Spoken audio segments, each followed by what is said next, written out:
अनमोल एक अनोखा करिश्मा परमात्मा कबीर जी का बताते हैं। एक सवा घंटा उल्टा लटकता था मैं, और एक सवा घंटा बाएं पैर पे खड़े होकर गीता जी का नित्य पाठ सुबह शाम, रात को 12 बजे, दिन में 12 बजे।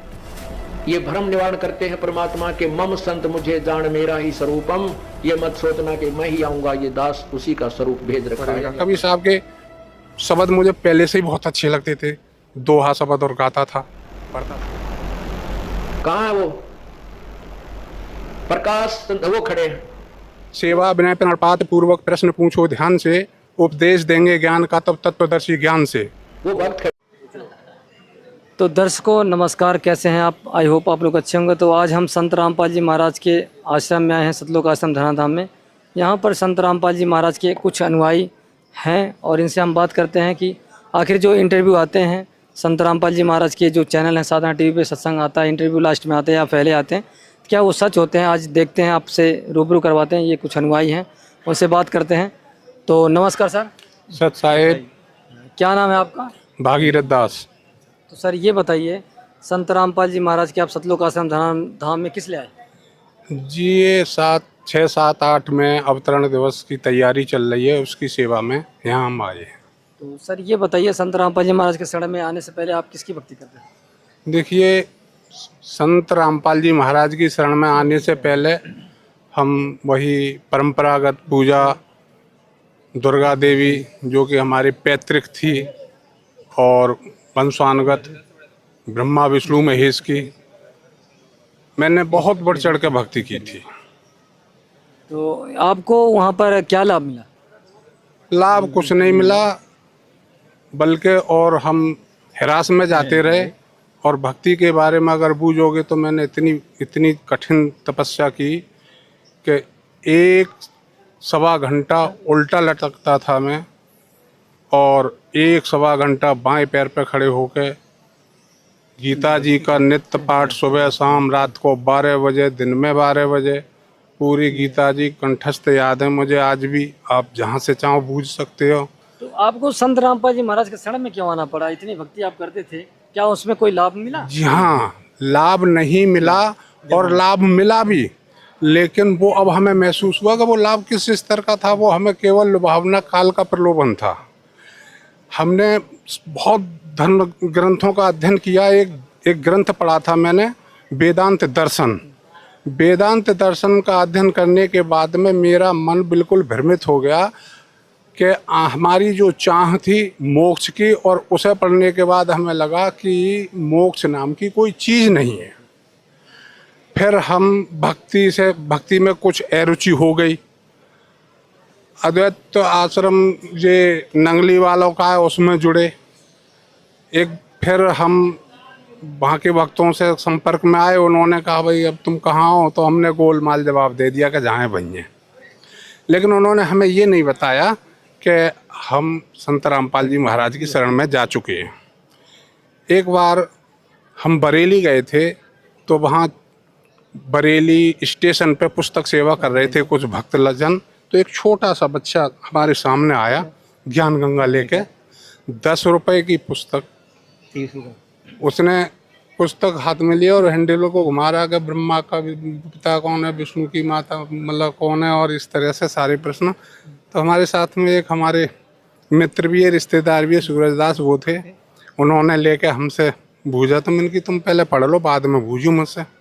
क्योंकि मेरे को कहना नहीं चाहिए कि मेरे को थोड़ा अपने अंदर कॉन्फिडेंस था। सारी गीता जी, रामायण और भागवत, उपनिषद जो अध्ययन कर रखे थे। तो फिर बाद में उस बच्चे ने वो किताब दिखाई, तो मैंने किताब ली और एक फुररी लगाई, और उस पर परमात्मा का फोटो, कबीर जी का और इनका। कबीर साहब के शब्द मुझे पहले से ही बहुत अच्छे लगते थे। दोहा शब्द और गाता था, पढ़ता था, सत्संग भी बोलता था मैं नंगली दरबार के उसमें। लेकिन गीता जी अध्ययन करने के बावजूद भी रहस्य को हम नहीं समझ पाए। लेकिन कुछ, जैसे गीता के 4थे अध्याय का श्लोक है, सेवा विनय प्रणपात पूर्वक प्रश्न पूछो ध्यान से, उपदेश देंगे ज्ञान का तब तत्वदर्शी ज्ञान से, होगा नहीं फिर मोह ऐसे शेष सिद्ध विवेक से, तभी दिखेंगे जीव मुझ में और तुझ में एक से। ये श्री कृष्ण जी ने जब अर्जुन से कहा तो तत्वदर्शी की दिमाग में चुभन होगी कि भाई तत्वदर्शी संत कहाँ मिलेंगे, कौन हैं, कैसे हैं। और फिर ये भी आता था कि 15वें अध्याय में वो कह रहे हैं अर्जुन से कि मैं शरण उसकी हूँ पुरुष जो आदि और महान है। क्या इसका मतलब तो कृष्ण जी से पहले मेरे भी इष्ट कृष्ण जी थे, मैं मानता था ज़्यादा। तो इसके आपने कोई गुरु बना रखा था? हाँ, गुरु भी थे, जब आपने गुरु बना रखा था तो आपको फिर दोबारा संत रामपाल जी महाराज के शरण में क्यों आना पड़ा? मोक्ष की वो नहीं थी ना वहाँ, ऐसा कोई मोक्ष की कोई रास्ता नहीं दिखी हमें। उन्होंने हमें जो दिया एक शब्द को पकड़ा दिया, सो हमको आधा भीतर आधा बाहर कर लो, सो बाहर हम भीतर। और फिर हमें शब्द मिल गया, वो मतलब परमात्मा की वाणी मिल गई कि सो हम सो मरट जग मुआ वृथा जन्म गमाया सार नाम मुक्ति का दाता इसका भी न पाया। तुम तो यहाँ तो फिर उड़े गए। तो इस तरह से हम निरंतर भटकते भटकते रहे, उनको मायूसी में जीने लगे। मतलब कहना चाहिए कि हम परमात्मा से विमुख भी नहीं हुए और संतुष्ट भी नहीं हुए। पूर्व वंशानुगत भक्ति लोक वेद के अनुसार करते करते मेरे 2 पुत्र थे, दोनों चले गए। उसके बाद में एक पुत्र और हुआ, परमात्मा ने दिया। मैं उसके दुख को ही कहूँगा। परमात्मा जो कहते हैं कि वह सुख के माते सिला पड़े जो सत सुमर जाए बलहारी बा दुख के जो पल पल नाम रटाए। उसने मुझे मार्ग दिखा दिया। उस पुत्र को बचाने की लालसा में मैं जगह जगह भटकता रहा और बड़ा परमात्मा की वाणी भी याद आ जाती थी कि जिन ढूंढा तिन पाइयाँ गहरे पानी पैठ मैं बपरा ढूंढन चला रहा किनारे बैठ। तो उनकी खोजी को जरूर। एक अंग्रेजी की कहावत थी, मैंने डबल इंग्लिश से ग्रेजुएशन किया है और पोस्ट ग्रेजुएट हूँ। Try and try again you will be success at last. तो मैंने हार नहीं मानी, चलता रहा, ट्राई करता रहा। यहाँ तक कि मैं जहाँ से गंगा जी निकली हैं और समाप्त हुई हैं 2 राउंड वहाँ के निकाले, सारे तीर्थों पे गया, लेकिन कुछ हासिल नहीं हुआ। तो जो मेरे लिए जो पुस्तक मिली, मैंने उसका इतना बारीकी से अध्ययन करने में पहले से ही माहिर हूँ। इतना बारीक से अध्ययन किया मैंने, वो पढ़ के रख दिया, भूल गया, काल में भुलैया डाल दी। हमारे साथी ने एक बार हमें पकड़ लिया एक गांव में कि हम आपसे कुछ बात करना चाहते हैं। मैंने क्या बात करोगे बताओ। लेकिन हाँ, किताब पढ़ते समय उस समय ये निश्चय कर लिया कि एक बार बरवाला आश्रम में ज़रूर जाऊंगा, लेकिन भूल पड़ गई। एक हमारे साथी है साथ में, जो मैंने बताया रिश्तेदार, उन्होंने 3 साल तक हमें आने नहीं दिया कि अभी चलेंगे 2 महीना 1 महीने, इस तरह से 3 साल बता दिए। तो हमारे जो यादराम दास हैं, शोभाराम दास हैं, ये लोग हमारे साथ से निकल के यहाँ आके नाम दीक्षा ले गए। जब इन्होंने हमें ये बताया कि हम नाम दीक्षा ले आए हैं, तुम्हारे गांव से एक किशन पाल हैं, वो भी नाम दीक्षा ले आए, तो मेरे शरीर में एकदम इस तरह से बिजली सी चौकी और लगा के निकम्मा तू कहाँ रह गया। ये लोग वहाँ पहुँच गए और आज तक नहीं पहुँचा।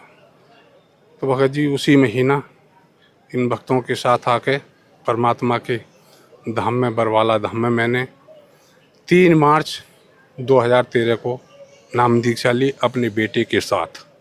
तो आप जो वहाँ भक्ति करते थे, आपको कैसे लगा कि भाई यहाँ संत रामपाल जी महाराज आपको सच्ची भक्ति दे रहे हैं? जब मेरी इन भक्तों से बहस हुई तो कोड वर्ड में ही बात मैंने करी कि भाई ये बताओ यहाँ से आगे का कोई मार्ग है केवल मोक्ष के लिए। तो उन्होंने कहा कि हाँ है। तो मेरे लिए कुछ 2 प्रमाण दो, सत्संग वगैरह या कोई पूजा पद्धति का। तो मेरे लिए चिप दी और उसको 1 महीना तक मैंने कंटिन्यू गंभीरता से सुना। पढ़ने लिखने में मैं टीचर भी रहा हूँ, 3 सरकारी नौकरी करी मैंने, तो मैं समझ गया। ये लोग कहते हैं, जगत वाले कहते हैं कि भाई संत रामपाल जी महाराज के जो अनुयायी हैं अंधश्रद्धा भक्ति के तहत जो हैं दीक्षित हैं, उनसे उपदेश लिए। क्या ऐसा सच है? नहीं, वो उन्हें ज्ञान नहीं है। ज्ञानहीन आदमी तो कुछ भी बोल जाए, जिसको ज्ञान नहीं है वो कुछ भी बोल जाए। मूर्ख के मुख बामई बोलत बचन भवंग, तो वो तो कुछ भी बोल जाए। लेकिन जो खोजी हैं, जिन्हें ज्ञान है, तो भाई वो अपना रास्ता निकाल देते हैं और मालिक उन्हें रास्ता देता है। तो आपको संत रामपाल जी महाराज का नाम लेने के बाद क्या क्या लगा? भगत जी बहुत बड़ी दया हुई मालिक की। एक मेरा देवता मरते मरते 2 बार मेरे ही यहाँ बचा। और अभी 1 महीना पहले मैं मकान बना रहा था, मैं ही अपने हाथ से ग्राइंडर से पत्थर की शिला काट रहा था और मेरे हाथ से एक काल का दूत आके खड़ा होकर बकवाद करने लगा और उसने नाम लेके त्याग दिया था, लेकिन मैं कुछ कह नहीं सकता क्योंकि रिश्तेदार था। ग्राइंडर छूट के मेरे पैर में आ लगा और 3 जगह कटा, लगभग 3-3 इंची लंबा घाव और 1 इंची चौड़ा। सिगरे आंगन में खून ही खून हो गया था। मुझे लग नहीं रहा था कि मेरी टांग बच जाएगी और सूझ के अभी इतना हो गया था। और परमात्मा की दया है कि आज मैं यहाँ भी खड़ा हूँ। अभी ठीक नहीं है पैर, अभी यहीं पे इंजेक्शन भी लगा है और पट्टी भी बंधी है और ये देखो और सूझ भी रहा है। हाँ, लेकिन मालिक के मार्ग में मैं अब कोई चिंतन नहीं और ना ही किसी प्रकार की हिम्मत हारता। अब तो लास्ट मालिक की शरण में है, अंतिम श्वास कारगर करनी है। आपको सच्ची भक्ति मिल गई यहाँ पर? सच्ची भक्ति मिल गई, सिद्धांत शास्त्र अनुकूल मिल गई, शास्त्रों का ज्ञान भी कर लिया, सब कुछ। सर ये बताइए, आप हमारे दर्शकों को क्या संदेश देना चाहिए? संदेश में क्या दूंगा, ये प्रार्थना करूंगा कि भाई मानव जन्म अनमोल रे, मिट्टी में नहीं रोल रे, अब जो मिला है फिर ना मिलेगा, कभी नहीं कभी नहीं कभी नहीं। ये दाव मिला है परमात्मा का हमें और परमात्मा इस धराधाम पे तैयार हैं, कल्याण कर रहे हैं। मेरे लिए अर्थराइटिस है, शरीर कांप रहा है। एक रात परमात्मा ने, जब मैं ज़्यादा दुखी था दर्द से, तो मैं दंडवत करते समय रोने लगा और मैंने घर बैठे ही प्रार्थना की तो रात्रि के 1:30 बजे मालिक ने दर्शन दिए और एक ही बात कही थी कि इस दर्द को सहन कर लेना, तेरी बहुत बुरी दशा होती और दुनिया से दूर होता। तो मैं समझ गया कि मैं बहुत ज़्यादा पापी आदमी रहा हूँ, पापी आत्मा रहा हूँ। तो संत रामपाल जी महाराज इस टाइम तो जेल में है, दर्शन कैसे दिए? संत कभी जेल में नहीं रहते। लक्ष्य कोश गुरु वसे देवें सुरत पठाए, पर गुरु परमात्मा कहीं हूँ एक क्षण में दर्शन दे देते हैं। ये तो अज्ञानियों को है, जानते नहीं है। जिसमें श्रद्धा नहीं है, जिसमें न श्रद्धा ज्ञान संशय वान डूबा सब कहीं, उसके लिए सुखलोक या परलोक कुछ भी है नहीं। तो ये तो उनको नहीं है। कोई संत रामपाल जी महाराज से जुड़ना चाहते हो, कैसे जुड़ सकते हैं?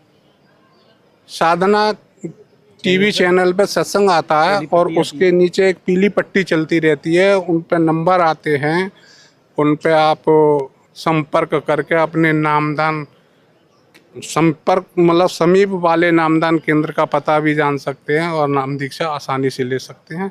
और परमात्मा के आदेश से निरंतर प्रयास कर रहे हैं, पुस्तक सेवा कर रहे हैं, SMS की भी सेवा कर रहे हैं, घर घर पहुँचा। परमात्मा अभी जेल में है, संत रामपाल जी महाराज अभी जेल में है, तो नाम दीक्षा कैसे लेंगे? नहीं, ये तो मालिक के सेंटर चल रहे हैं और मतलब LED के माध्यम से सेवा चल रही है। जब बरवाला आश्रम था, हमें भी LED के माध्यम से नाम दीक्षा मिली थी। ये तो मालिक का।